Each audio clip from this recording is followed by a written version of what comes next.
Bom dia, nossos amigos sócios cooperados da Coplan.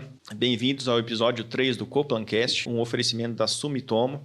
Eu tenho aqui ao meu lado o nosso ícone da comercialização, Bruno Prudêncio. Tenho meu companheiro de mesa, o Eduardo Gatto, produtor aqui da região. E eu me chamo Felipe Cossul, sou produtor. Eu e o Eduardo somos membros do GAT. E aqui tem a presença ilustre do Ismael Menezes, no qual eu vou deixar ele mesmo se apresentar e mostrar as credenciais deles aí. Bem-vindo, Ismael. Obrigado ao convite.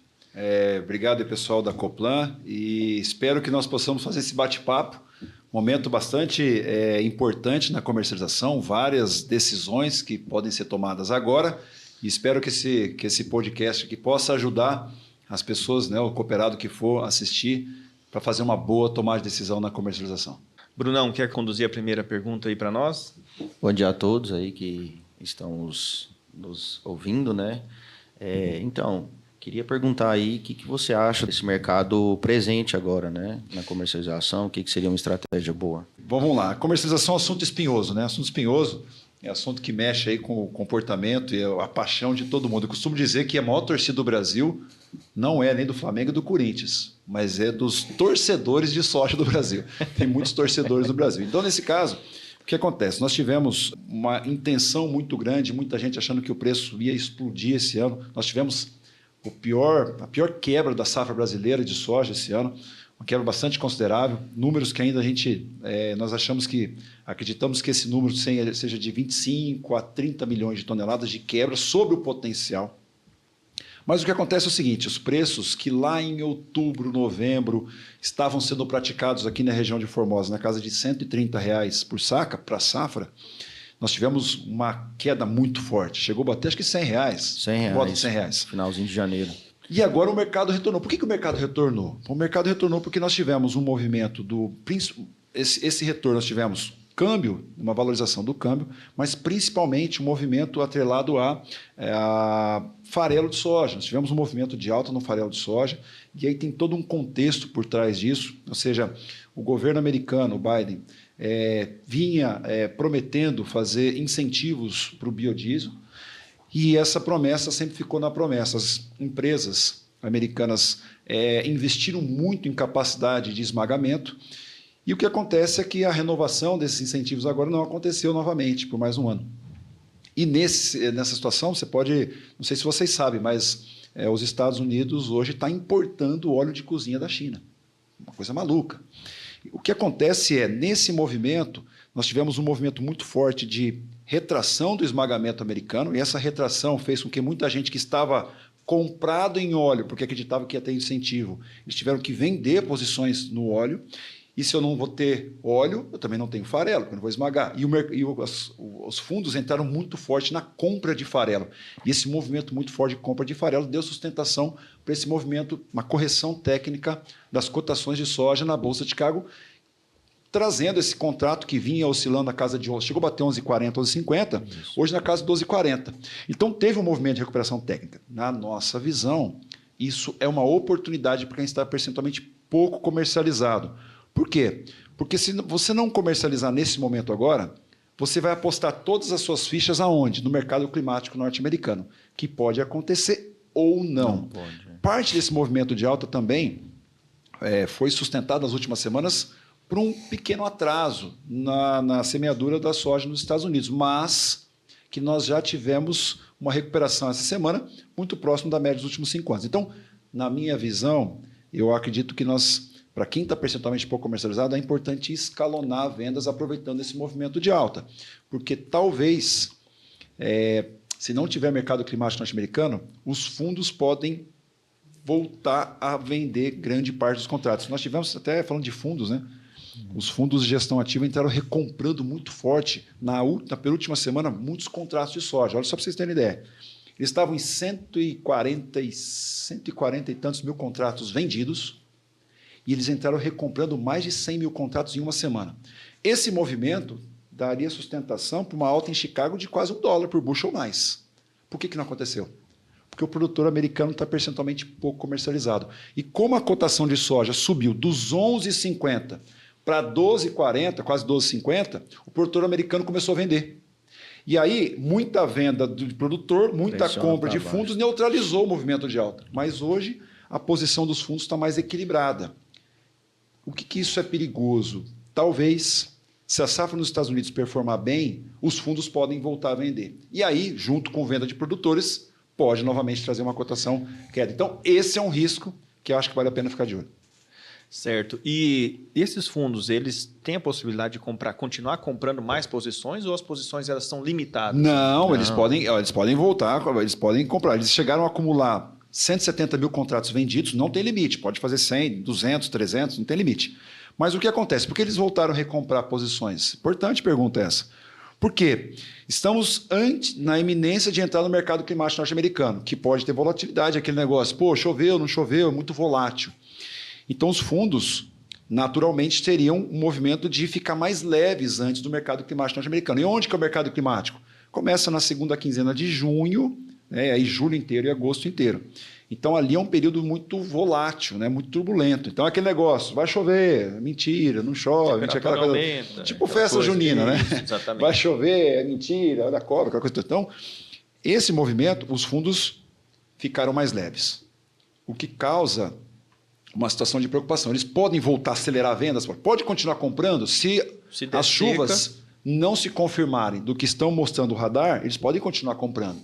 Por isso que nós, na nossa visão, aproveite as oportunidades e vá escalonando vendas, quem está percentualmente pouco comercializado. Não só para a safra 23 e 24, mas também de olho para a safra 24 e 25. É a recomendação que eu passo para os cooperados, né? Vamos fazer média, não tem como a gente acertar. Então, Exato. assim, é aproveitar as oportunidades que o mercado vai dando para nós. E já de olho na próxima safra, que eu acho que é algo bastante interessante.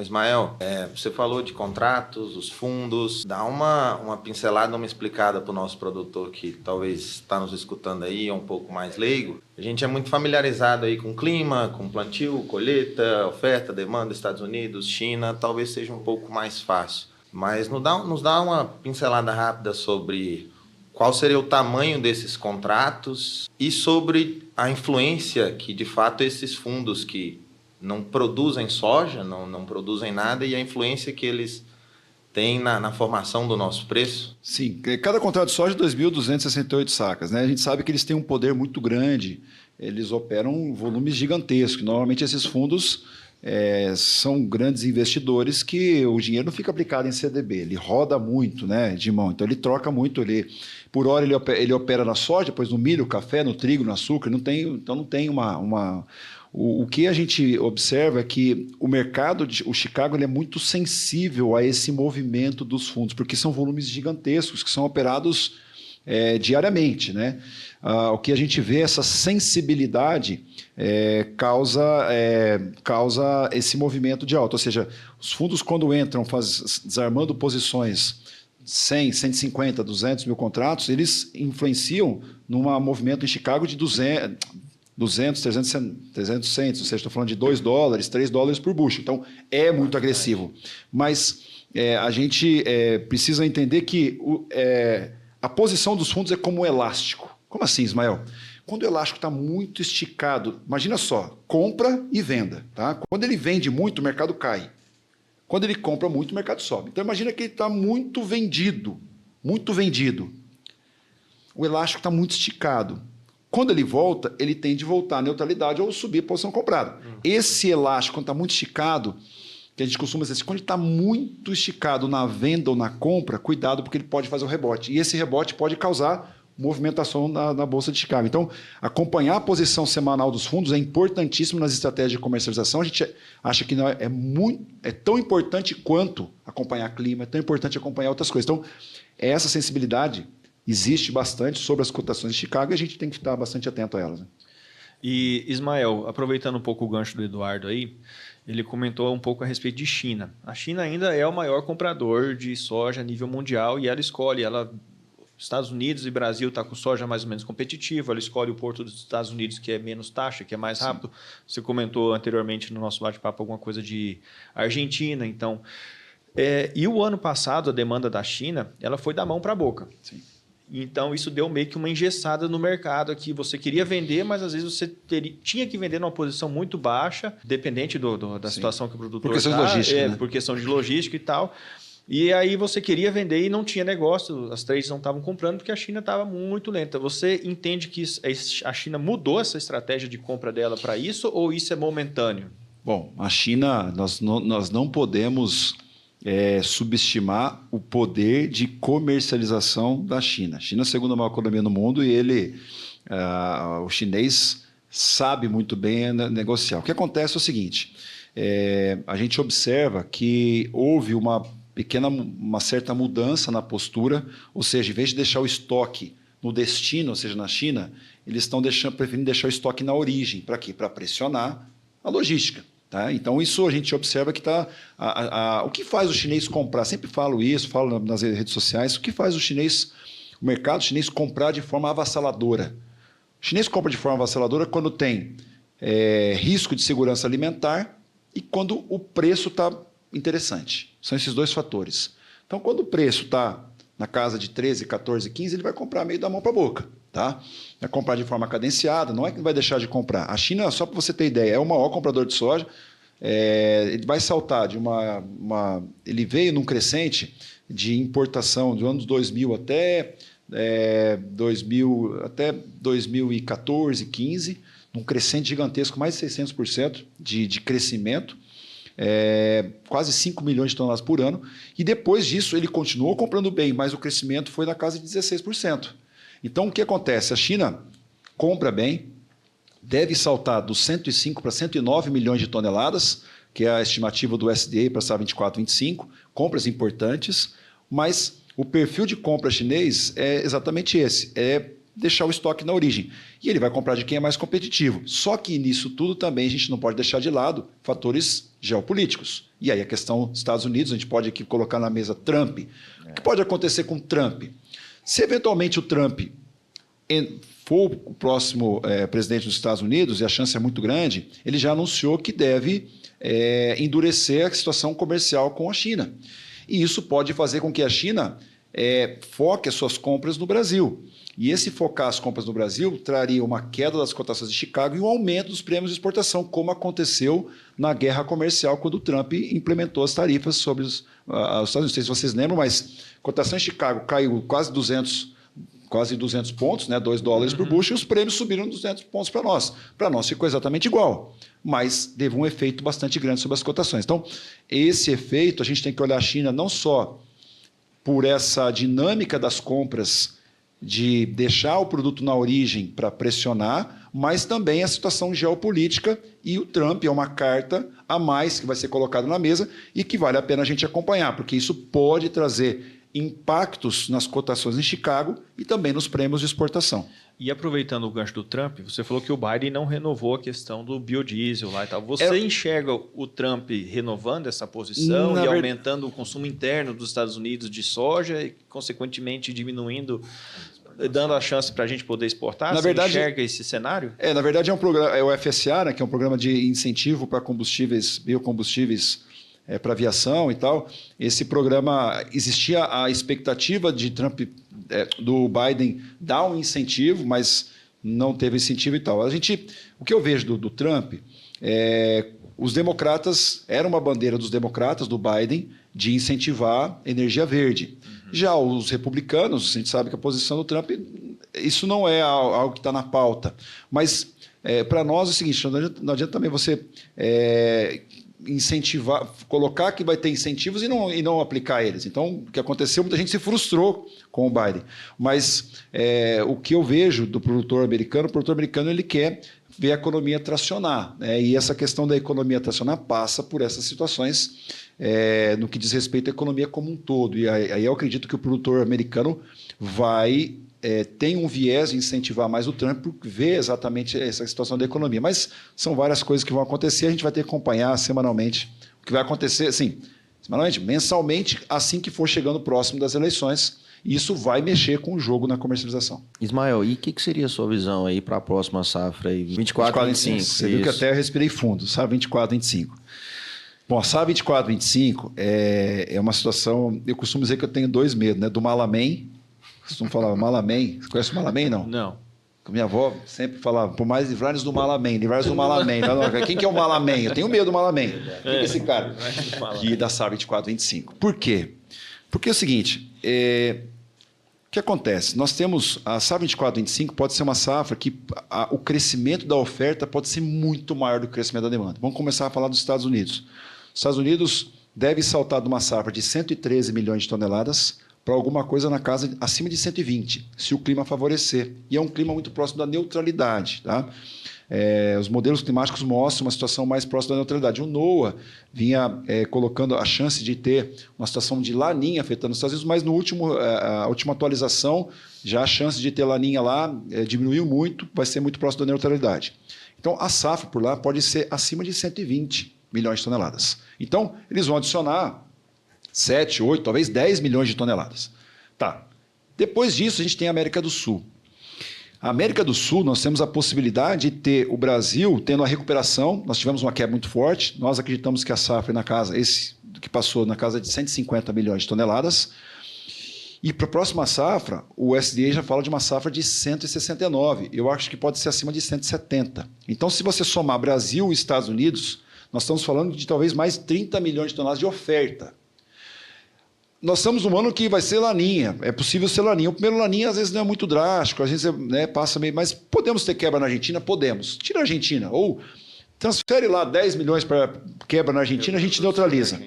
O fato é, o crescimento da oferta pode ser muito maior que o crescimento da demanda. A gente falou que a China vai saltar de 105 para 109, talvez 110 milhões de toneladas, 5 milhões a mais. E é o maior comprador mundial. O que eu estou querendo dizer é, no último relatório do USDA, da safra 24-25, a projeção de estoques finais para a safra 24-25 saltou de 111 milhões de toneladas dessa última safra, está se projetando 128 milhões e meio, com os Estados Unidos projetando 120, 121. O grande ponto é a capacidade de oferta pode ser muito maior que a capacidade de demanda. E isso pode pressionar as cotações de Chicago. Por isso, eu vejo como uma safra que pode ser bastante arriscada se não houver problemas climáticos. Mael, você está sendo baixista? Não, eu estou olhando a figura num prisma, tentando enxergar a figura numa questão de gestão de risco. Vejo hoje, a região aqui está pagando por volta de 115? 115 para a próxima safra. Isso. É possível, talvez, se não tiver problemas climáticos, se não tiver problema climático na América do Sul e nem nos Estados Unidos, não se assuste se talvez, esse ano a gente chegou a bater R$100 aqui, né? R$100. Talvez não se assuste se os preços vierem ser negociados na casa de R$90 aqui. Talvez as cotações em Chicago podem transitar abaixo de $10 por tonelada. Isso pode acontecer? Pode. Mas por isso que eu digo que essa é uma safra arriscada, que precisa fazer gestão de risco. E aí você tem várias alternativas que você pode lançar mão na comercialização, que faz sentido você explorar elas para você aproveitar esse momento na comercialização. Uhum. Até a gente indica algumas proteções aí, né? Fazer alguma coisa travada no futuro, ou temos a opção também do frame. Queria que você desse uma explanada para o pessoal. Excelente. Cara, assim, eu digo assim, nós temos algumas alternativas que podem ser exploradas. A operação de barter é uma delas, né? A Sumitomo está aqui, é uma delas. Nós temos as alternativas de utilizar o mercado de opções, que pode ser uma alternativa bastante interessante, ou seja, travar soja, comprar um seguro de alta, ou não quero travar soja agora, travar um piso de preço. Mas, para mim, acho que uma das melhores alternativas para essa safra 24-25 seja a estratégia de operação de trava de componentes, que é a operação frame. Operação frame é trava de componentes. Como é que funciona isso, Ismael? Para você fazer um preço de soja aqui em Formosa, você tem cotação em Chicago, mais ou menos um prêmio de exportação, tira a elevação, tira frete, tira imposto, chega aqui. Converte em reais. Então, nessa operação de componentes, Chicago agora transitando na casa de 12, 20 dólares por bushel, na minha visão, é uma excelente oportunidade. Se não tiver problema climático nos Estados Unidos, nós podemos ver uma queda das cotações de Chicago. E os prêmios de exportação, que hoje estão transitando na casa de menos 40, menos 50, na nossa visão, nós podemos ver, se houver uma queda das cotações de Chicago rumo a ou abaixo de 10 dólares por bushel, os prêmios de exportação tendem a subir para neutralizar essa alta. Assim como aconteceu essa safra. As cotações de Chicago estavam 14 dólares, chegou a bater 11,30. Os prêmios de exportação saíram de menos 50, veio transitar mais 50, neutralizando parte da queda. A operação de frame, se a cooperativa está oferecendo isso para os cooperados, cooperado. Se você está assistindo esse podcast, é uma excelente alternativa explorar isso. Por quê?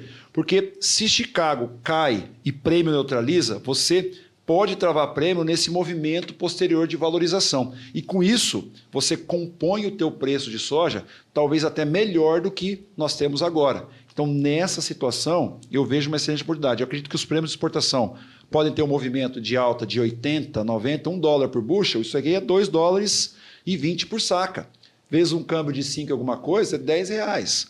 Então, explorar essas alternativas é excelente para que você possa considerar ela dentro das estratégias de comercialização para a SAR 24/25. Por quê? Porque a SAR 25 vai ser desafiadora se a gente não tiver problemas climáticos. E a respeito, vamos falar um pouquinho de clima, o que você enxerga desse cenário do Rio Grande do Sul? Tem alguma tendência, alguma coisa? Isso vai influenciar, não vai influenciar? Tá muito delicado ainda, está muito recente. Eu acho que é muito assim, peculiar falar, sensível, né? Sim. Mas assim, na tua visão, existe assim, vai ter um movimento de queda, alguma coisa, vai influenciar alguma coisa no mercado? Eu até me refiro assim, até às vezes, quem sabe, no mercado interno, porque a gente teve uma perca muito grande de aviário, de suíno e tudo. Então, às vezes, o estado lá está Boa pergunta. detonado, mas você tem aqui uma Santa Catarina ou um Paraná ou um Goiás aí que talvez tem que aumentar a produção interna de carne e proteína para suprir aquela demanda de lá. Então, não é nem a questão ali de quanto que foi perca, mas você acha que talvez a soja vai voltar, o mercado interno vai ter um pouquinho mais de força? Eu vejo o seguinte, primeiro as perdas, a perda humana sempre, perda humana, eu tenho parentes que estão em Lajeado e perderam tudo. Primos e tias perderam tudo, a água foi até o teto. Minha irmã está em Pelotas agora a água está chegando lá, então a gente está bastante sensível a esse tema. Eu vejo, primeiro, quebras na safra deve acontecer mais por questões de qualidade, né? A qualidade, mas aí você pode dosar, enfim. O que eu vejo é que o estado do Rio Grande do Sul tem um consumo bastante forte também. E o consumo, nesse momento, está bastante impactado, principalmente na região metropolitana, né? Em várias regiões ali, no Hamburgo, então, enfim, São Leopoldo, todas as regiões que estão ali. Aí você tem também lá as regiões de Gramado, enfim. Você tem várias regiões que estão afetadas por questões de consumo. Isso a gente tem que considerar isso também, né? Quanto tempo que o consumo vai ficar abalado? Para até retomar uma certa normalidade. Mas, por outro lado, você tem esses outros estados que podem também neutralizar. Mas eu vejo assim, o mercado teve já um movimento de alta, principalmente na segunda-feira, logo após o ocorrido no final de semana, o mercado, mas aparentemente o mercado de soja meio que já neutralizou essa situação. Tá?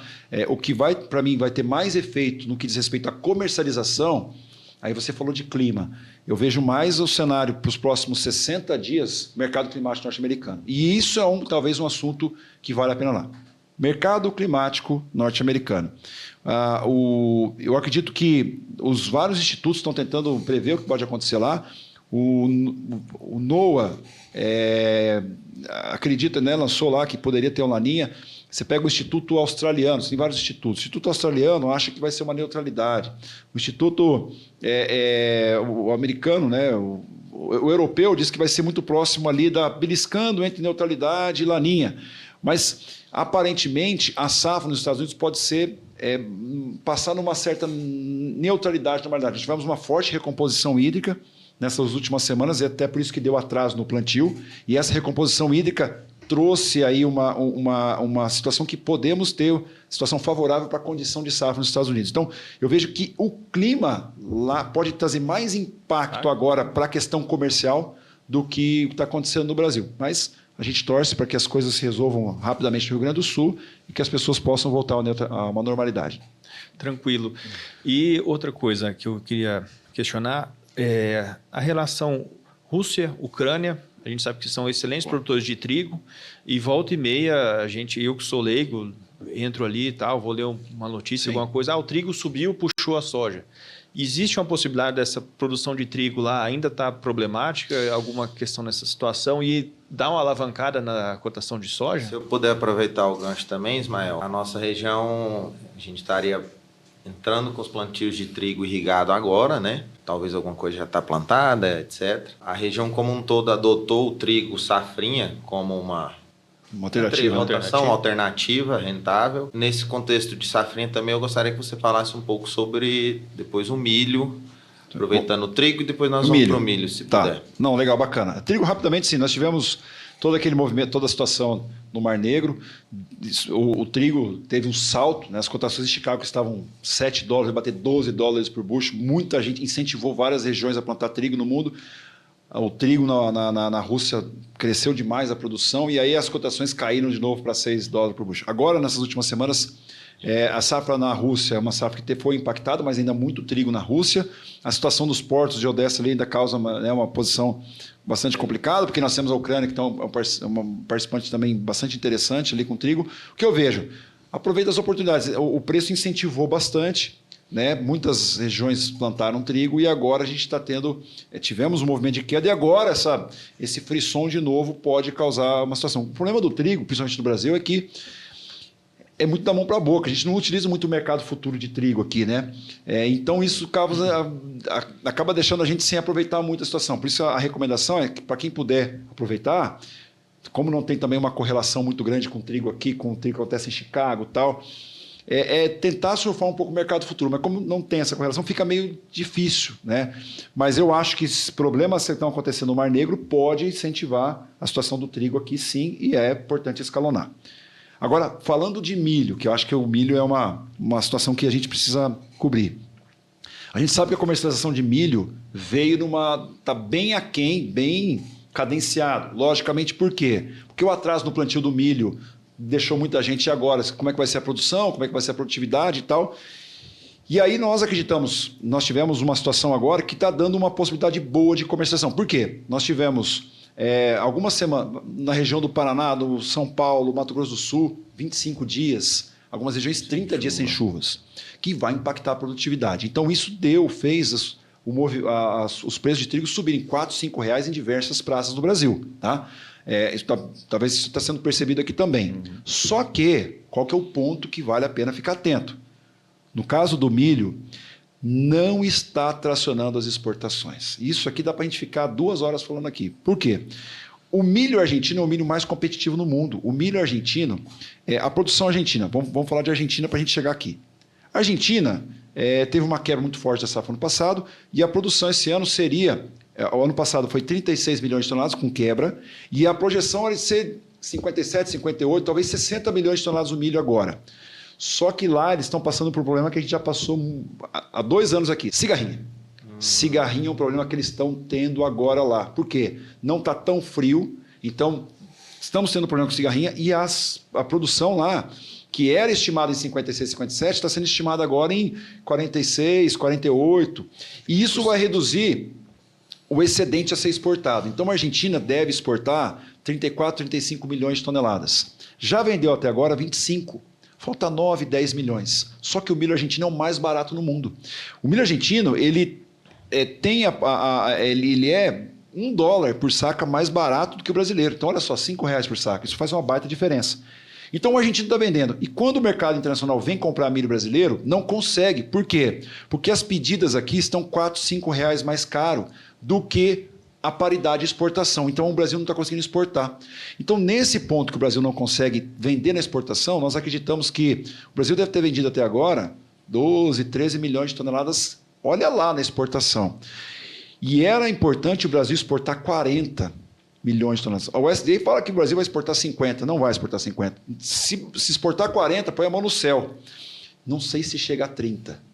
Com esse perfil. Por quê? Porque tem ainda 10 milhões de toneladas do milho da Argentina a ser vendido.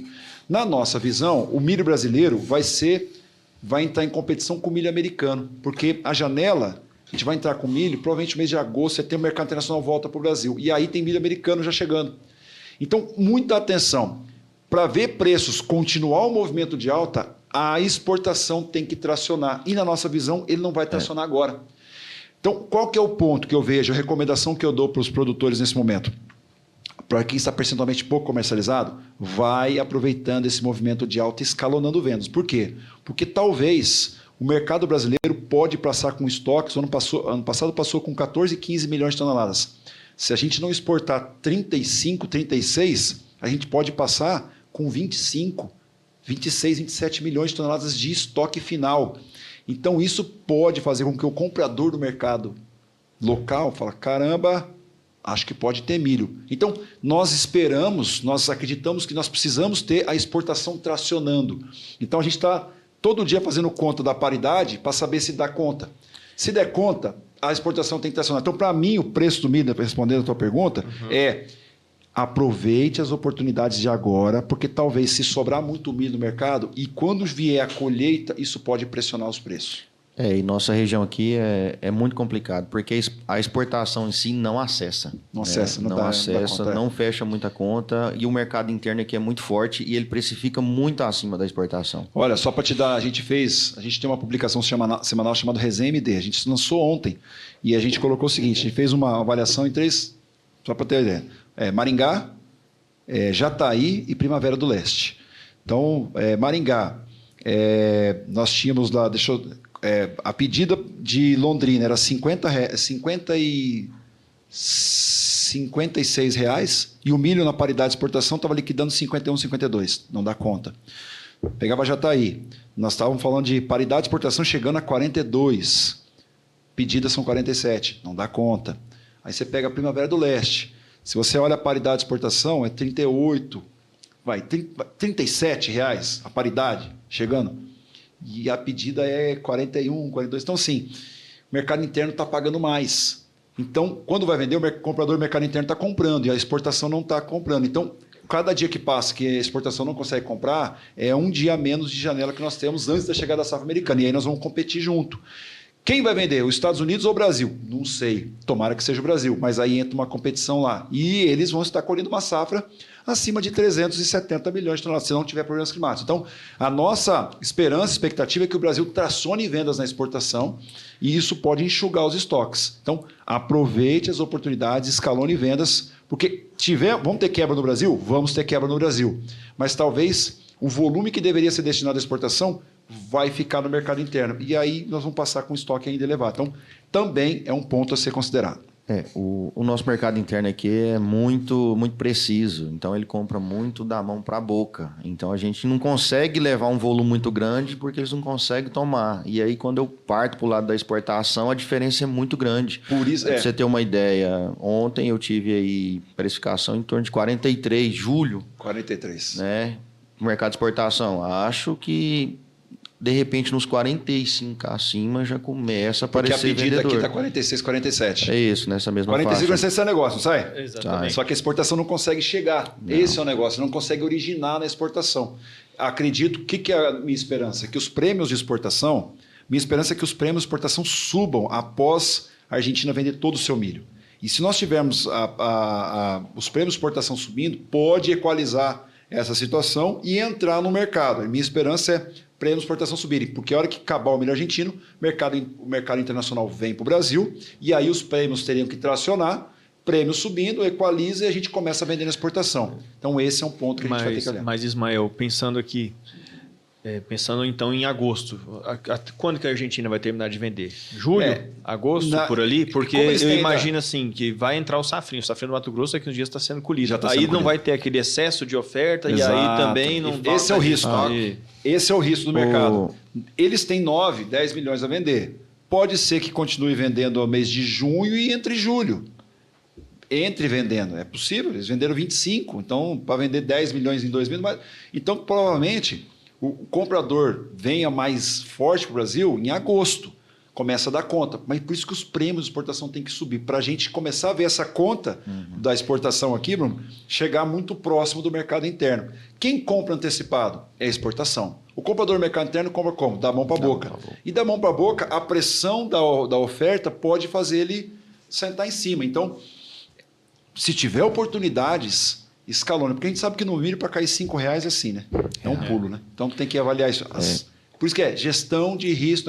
Ismael, você está sendo baixista? Não, eu estou dando um alerta para que seja realista. A gente tem que olhar a figura como um todo e nesse cenário dessa figura como um todo, como que eu me posiciono? Como que eu dou a melhor tomada de decisão na conversão? Olhando esse cenário e aproveitando as oportunidades. Eu acho que a melhor opção hoje é a gestão de risco, né? Então, o produtor tem que estar sempre atento a isso e o milho é aquele negócio, é o que você falou. Ele dá oportunidade, mas quando ele tira R$5. Exato. Então... Por isso que essa oportunidade que vem acontecendo em virtude da seca que está acontecendo,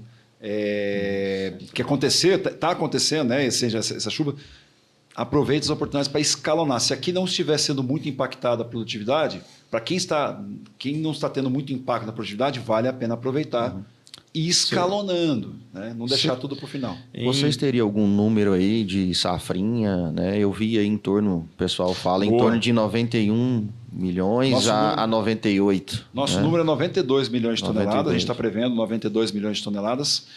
Somado com a safra de verão, a safra brasileira é de 116 milhões de toneladas. Esse é o número que a gente projeta. É muito milho. É muito milho. O USDA projeta 122, mas já caiu do 124 para 122. É possível que eles corrijam novamente para 120. Então, mensalmente, a gente pode ver essa correção, porque o impacto na produtividade aconteceu. O Mato Grosso, por exemplo, uma safra gigantesca, 45 milhões de toneladas. Não foi os 52 do ano passado, mas 45 plantou tarde, né? Uma safra foi plantada tarde, mas ainda assim uma safra grande. Então a gente tem que olhar todo esse balanço. E teve muito milho que entrou esporádico, como por exemplo. replantio. Deu replantio e a pessoa não foi nem verão nem safrinha. Foi dezembrão ali assim. No Mato Grosso também. Ou foi para o algodão ou foi para o milho ali antecipado. E esse milho está entrando um pouquinho picado agora. Não vai ter intervalo, né? Do verão para safrinha. Não teve uma... foi um misto, né? Então por isso que o milho... Eu vejo que precisa fazer gestão. Aproveitar os instrumentos da B3, né? Aproveitar essa situação. Talvez o mercado local não está tracionando. Será que não é importante eu fazer algum mercado, talvez travar alguma coisa na B3, utilizando o contrato de setembro? Bateu 63 agora. Faz um seguro de baixa e carrega o físico. Um piso de preço. Eu compro uma put lá, faz um piso de preço e carrego. É uma alternativa. Então, precisa explorar alternativas na comercialização. E falando em alternativas, a gente comentou mais cedo do frame e tal, e o Bruno ele fecha muito barter aqui na região. Você podia dar uma pincelada para os nossos ouvintes, nossos cooperados, que às vezes não trabalham com essa opção ou não têm familiaridade. O que seria o barter? Boa. A gente sabe que a região aqui é muito capitalizada e muita gente acha que o barter é para produtor quebrado. Existe um paradigma, né? Isso é normal. Mas o ponto é, o barter é uma excelente alternativa, por quê? Para você fazer relação de custo. Troca. Relação de custos. Então, o barter nada mais é que uma ferramenta onde você faz todo o preço dos teus insumos, o pacote tecnológico, e divide por um valor de soja, que é a tua moeda. É um hedge natural, né? É um hedge natural. Você chega numa relação de troca, uma relação de barter. É uma alternativa a ser explorada. Por quê? Porque várias empresas ainda transferem um incentivo para que seja feito o barter. Então, na minha visão, o barter é uma ferramenta que precisa ser explorada. E, para fazer relação de custo, é muito melhor você fazer uma relação de custo no 115 agora. Pode o mercado subir? Pode. Do que talvez fazer 90, não vender o físico, faz em reais, vai lá na frente e ter que negociar lá depois no físico a R$90. Tua relação vai ficar muito pior. Então, faça a tua relação de troca e que esse negócio seja o pior negócio seu da safra. Porque se for o melhor, a gente está no sal. Então tem que ser o pior. Por quê? Porque eu tenho que torcer para o negócio subir. Porque eu vejo muitas vezes uma parcela do mercado faz o negócio e fica torcendo para cair. Não, eu tenho que torcer para subir. Até quando tiver com 90% comercializado, eu tenho que torcer para subir. Na realidade, eu tenho que vender. Mas às vezes o pessoal fica chateado. Poxa, o mercado subiu outra vez. Tomara que o mercado suba. Você tem que torcer para subir. Por quê? Porque você tem ainda produção a vender, né? Então, esse é um conceito que tem que ser bastante explorado aqui. E normalmente o barter tem empresas que até valorizam aquele contrato em mais 3, 4, 5%. Então, você está vendendo uma soja aqui a 115, mais 5%, ela vai para o seu 120 e uns quebrados, coisa assim, né? Por isso tem que explorar essa alternativa, né? Nós vimos muito as multinacionais, né, esse ano investindo bastante no barter, né, valorizando bem a soja, porque, na verdade, eles querem a soja, né? Então, eles oferecem fertilizante ou o que seja para pegar a soja. Então, acaba que eles foram muito competitivos e a gente conseguiu rodar muitos negócios. Por isso que é um mecanismo que tem que ser aproveitado, porque você precisa explorar essas vantagens que o barter oferece para que você possa compilar o teu conjunto de estratégia da comercialização. Você tem que ter uma parte em barter, você tem que ter uma parte em opção, você tem que ter uma parte em frame, né, mercado de componentes, você tem que ter uma parte... Não deixa tudo numa cesta só. Isso você deixa uma situação mais equilibrada e aproveitando as oportunidades que cada ferramenta oferece para você. Ismael, para o Bruno também, essa pergunta, vocês falaram sobre as ferramentas, etc., paradigmas do barter, do framing. Eu queria perguntar para vocês, assim, que vocês explanassem para os nossos cooperados, para a gente tentar quebrar esse paradigma mesmo. É muito difícil, é muito complicado para o nosso... Hoje a gente tem o Bruno aqui, o nosso braço comercial, nosso parceiro comercial dentro da Coplan. Como que o produtor consegue realizar esse tipo de operação? Aquele cara que é acostumado... O colono, o nosso cooperado, aquele cara que é da lida mesmo, não tem familiaridade com esse assunto. Como que ele faz esse tipo de operação? É muito complexo? Custa muito caro? Então, hoje, no mercado de opções, a gente tem as próprias trades em si que fazem, né? Mas para você fazer uma operação, o ideal é abrir uma conta em alguma corretora para você operar opções. E na parte do frame, a gente faz a cotação com as próprias trades em si. Tem algumas trades que exigem que a gente saia com o prêmio travado, mas tem outras que a gente consegue travar só o custo e ficar com as 3 pernas em aberto, que a gente fala, né? Que seria Chicago, dólar e prêmio. O que é interessante dessa ferramenta? É que você vai conseguir pegar os melhores momentos. Por exemplo, né? A gente falou num Chicago agora, que é um Chicago que está bom para o próximo ano. Então, como estratégia, deixar o prêmio aberto, porque se Chicago cair, provavelmente vai pressionar o prêmio para cima, para as trades em si conseguirem originar. E tem o dólar, que nós temos essa volatilidade até o próximo ano, né? Então, por exemplo, a gente fez alguns casos, entramos com Chicago travado, esperamos um pouquinho o dólar subir um pouco e pegamos uma curva de 5,30, né? Por quê? Será que esse dólar mantém? Então, assim, eu acho que é uma outra pergunta. O que você vê de dólar, né? Mas deixa só, eu vou falar sobre o dólar. Mas a recomendação que eu dou para o produtor que nunca fez barter, ele falou, o colono está lá, meu cooperado está ali, como é que eu faço? Eu acho que antes de abrir a conta na corretora, que é uma alternativa, é uma possibilidade, mas utiliza a cooperativa como extensão do teu negócio. Isso. A cooperativa, por si só, de forma estatutária, ela é extensão do produtor rural. Ela é extensão do produtor rural. E nessa extensão do produtor rural, o produtor rural tem na cooperativa a possibilidade dele operar com a corretora. Nas opções, no mercado futuro. Então, para que ele não já chegue de cara e já entre no mercado de futuro, no mercado de opções, sem ter toda a capacitação para poder surfar as oportunidades, a recomendação que eu dou utiliza a cooperativa como sua extensão para que você comece a fazer as suas operações, tanto no barter quanto no travamento que você tem, no travamento do teu físico. Então, a cooperativa tem a mesa, né, já faz essas operações, já faz mercado futuro, faz mercado de opções, surfa essas alternativas. Já, Bruno, o que você tem lá? Eu acho que eu gostaria de fazer o mercado de alta. O que você tem de alternativa para a gente aqui? Eu tenho uma operação assim, assim, assado. O que você tem de piso de preço? O que você tem de mercado? Eu acho que o cooperado precisa enxergar a cooperativa como essa extensão e ter a mesa da cooperativa como a sua mesa.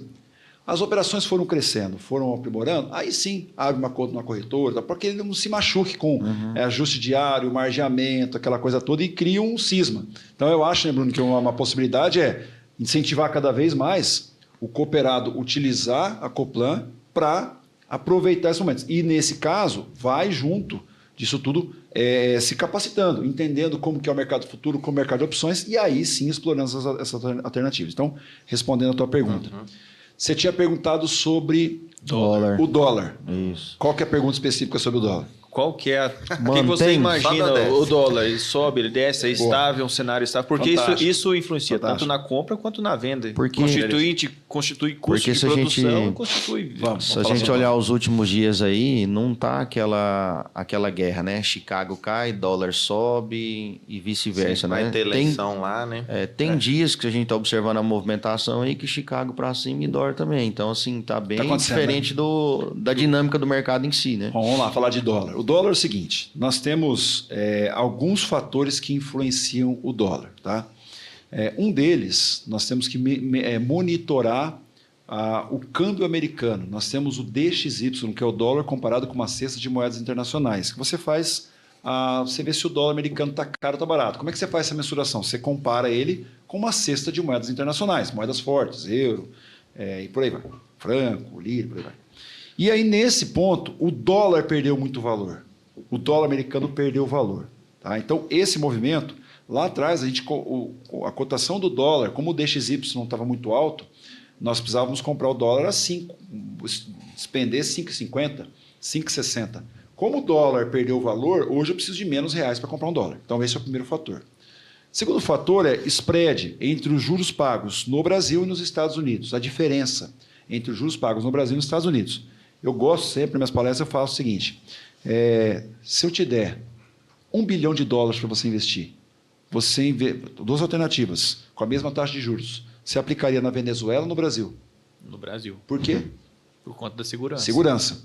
E se eu te der esse mesmo $1 bilhão para você investir nos Estados Unidos e no Brasil, e a taxa for muito parecida, você investe aqui no Brasil. Estados Unidos, segurança. Então, o que acontece? O que corrige esse fluxo comercial é a taxa de juros que cada país aplica. Como a gente está no movimento de queda da taxa de juros no Brasil e aumento da taxa de juros nos Estados Unidos, essa diferença está diminuindo. Isso causa uma possibilidade de ver um movimento de alta no câmbio, isso porque o capital internacional pode olhar a possibilidade de ir rumo aos Estados Unidos. Então, esse é o primeiro fator. Porém, o terceiro fator que a gente tem que olhar é a questão fiscal no Brasil.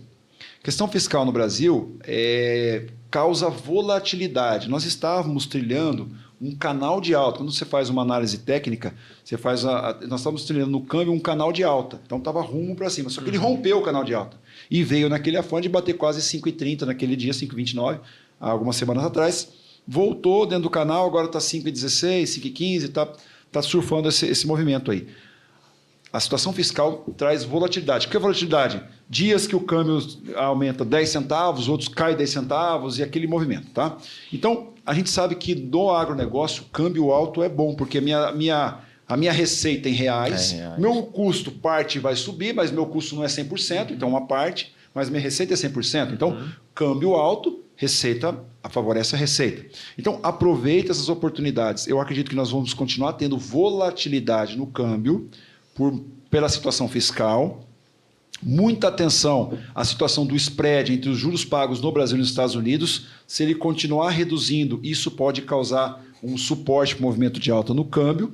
E atenção ao DXY. Se o dólar americano começar a ganhar valor numa situação de incerteza internacional, uma questão geopolítica, e o dólar começar a ganhar valor como um porto seguro, o câmbio também pode subir. Então, eu acredito que surfa as oportunidades. De atrás do estouro do câmbio, quando o câmbio bateu 5,29, nós tivemos o câmbio futuro a 5,42.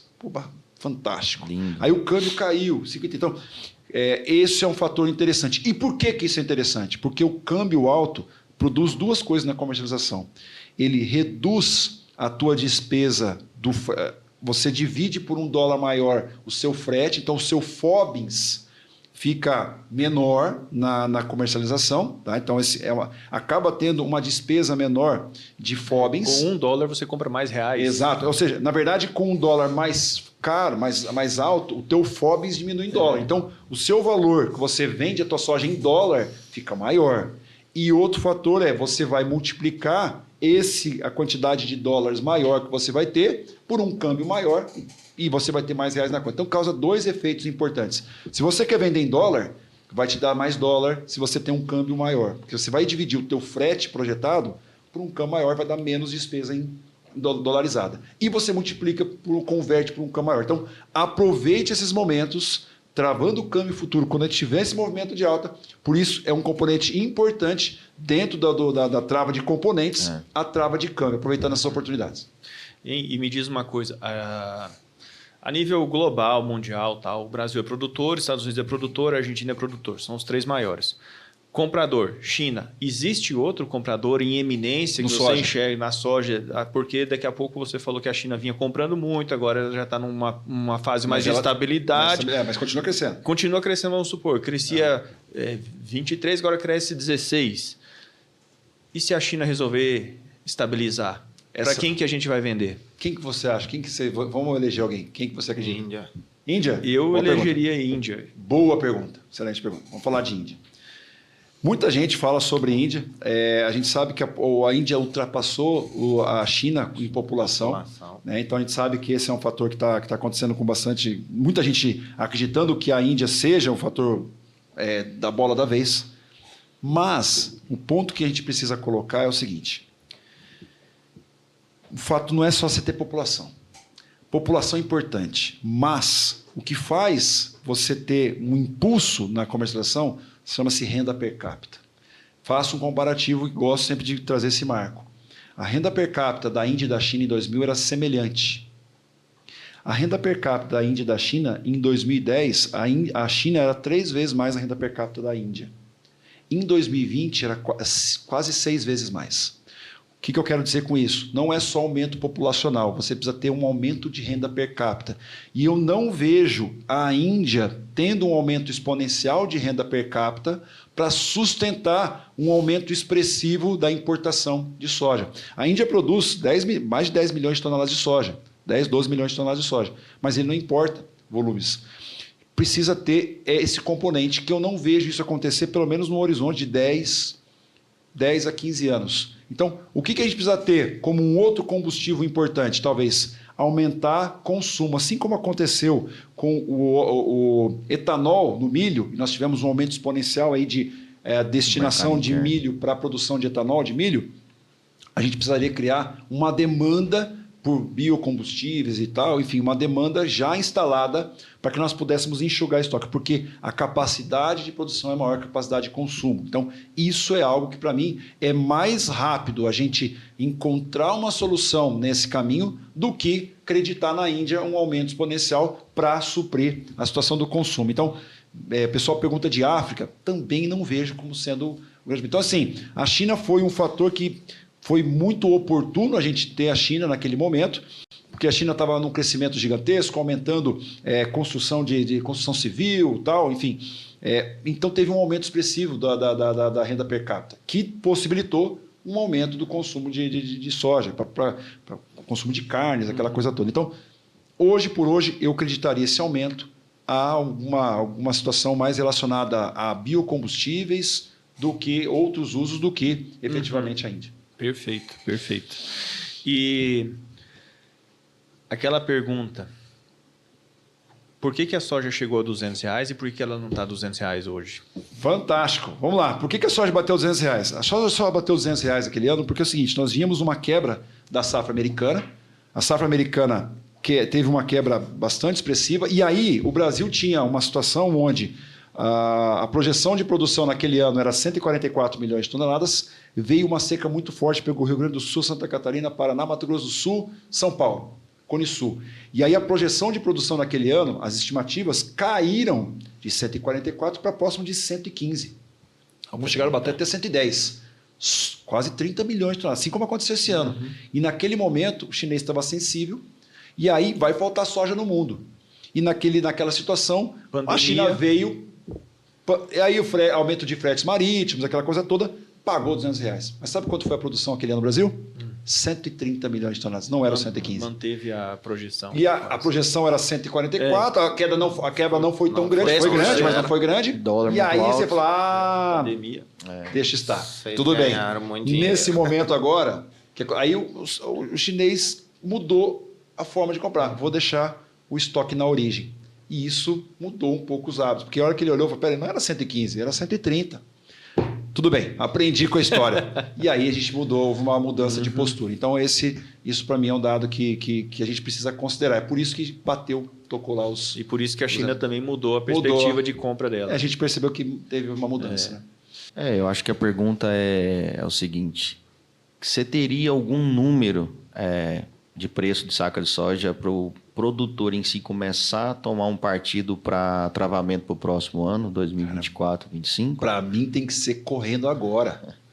Para mim tem que ser correndo agora. Você que está nos assistindo agora, se não começou a comercializar soja, tem que começar a comercializar. Porque se não tiver problemas climáticos, eu não sei que pode aquele meteoro que caiu em Portugal lá, se cair um meteoro aqui, talvez pode mudar toda a conjuntura, mas... Salvo isso... É meio raro, né? Salvo isso, em situação de temperatura e pressão normalidade, se não tiver grandes problemas climáticos, nós teríamos uma situação de ofertas excessivas frente ao aumento do consumo. E nessa situação, podemos ver uma pressão, não só das cotações de Chicago, mas dos preços do mercado interno. Então, muita atenção. Faça a gestão de risco e aproveite as oportunidades no momento. Então, quem não começou, tem que começar, pelo menos para fazer frente aos custos para a próxima safra. Ismael, nós estamos acho que quase caminhando para o final. Então você falou um pouquinho das oportunidades do cenário atual, aproveitar janelas de soja, a gente está com o nosso safrinha instalado, vai ter quebras, etc. Safra que vem. Faz um resumão aí para a gente de dicas, conselhos.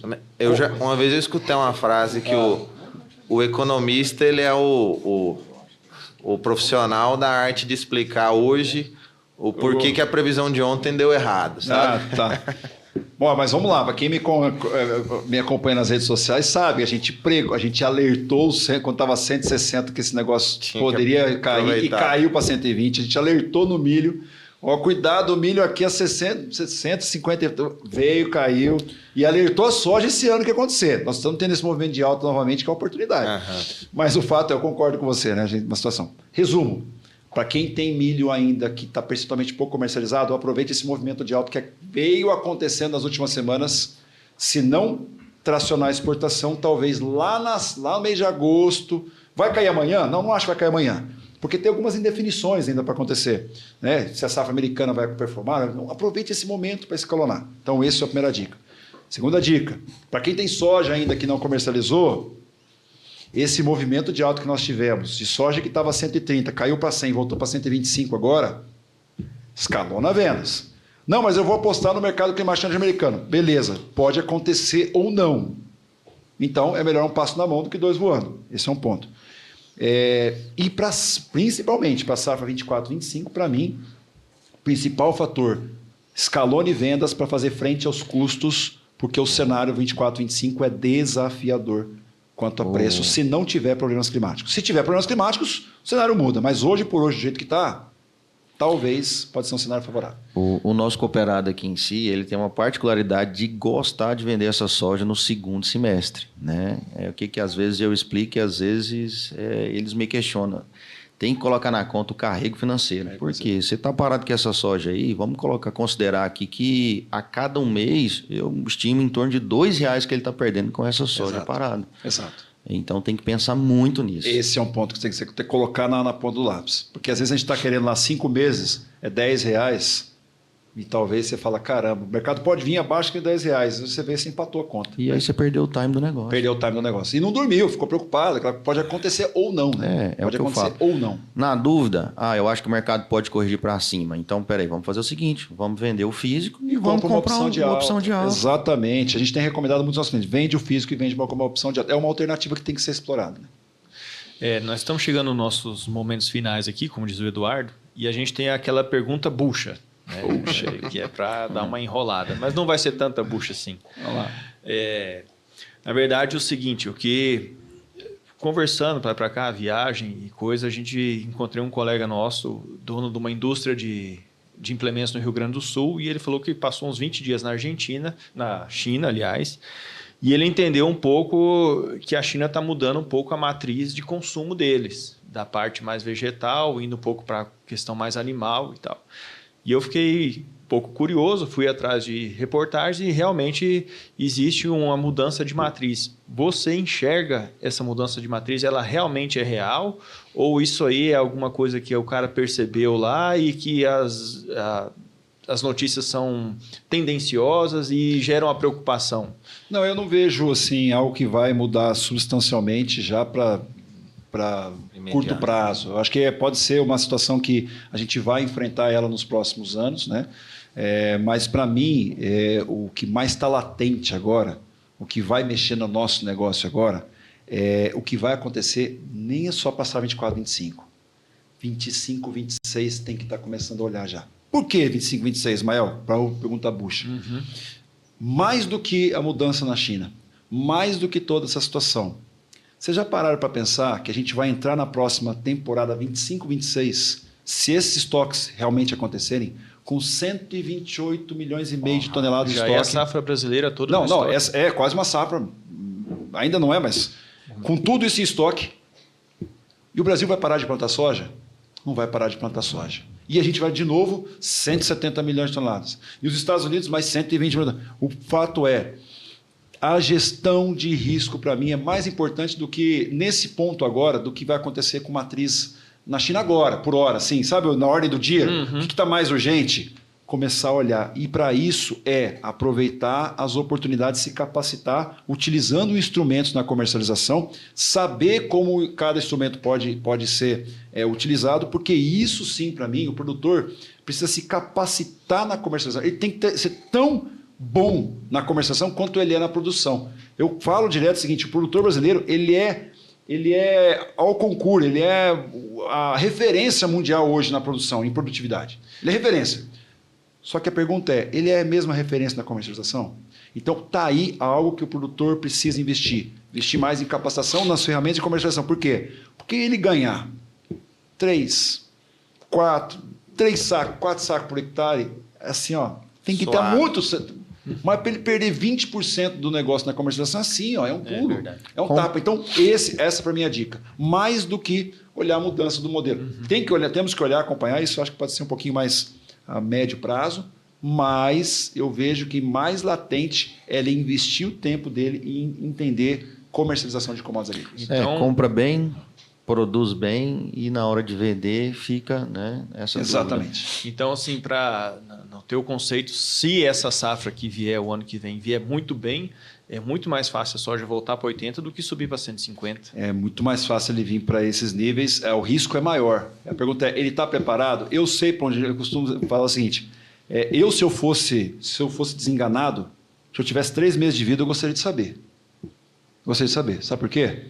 Eu ia parar de fazer palestra, eu ia ficar com meus filhos, com a minha esposa, passar minhas dívidas para meus cunhados e morrer em paz. Morrer de repente, como é que eu vou passar a dívida para meus cunhados? Tem como.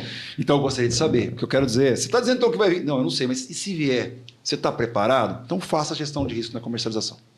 Perfeito. Bom, pessoal, estamos chegando aos nossos segundos finais, vamos dizer. Queria agradecer novamente a Sumitomo por ter disponibilizado o Ismael aí, deu essa aula de comercialização, botou os pés dos nossos associados no chão, transmitiu muito bem o recado. Queria agradecer ao Bruno, que pôs aí a disponibilidade que ele tem dentro da cooperativa para essas ferramentas que o Ismael nos apontou. O Bruno está extremamente preparado para atender vocês. Queria dar o meu agradecimento especial para o meu amigo de coração, o Eduardo. E é isso aí, gente. Muito obrigado. Até a próxima. Fique com Deus. Sugestões, estamos abertos mais uma vez.